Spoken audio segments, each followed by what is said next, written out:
Welcome to today's tutorial.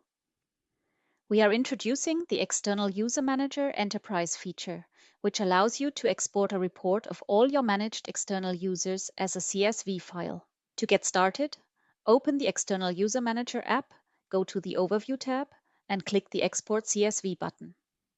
A CSV file will be downloaded.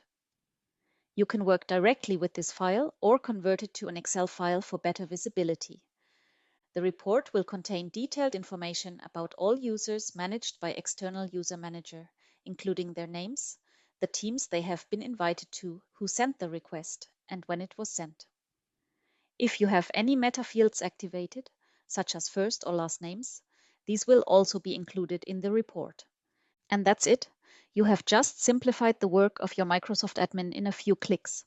If you want to learn more about how External User Manager can help improve your organization's governance processes, book a free demo on our website today.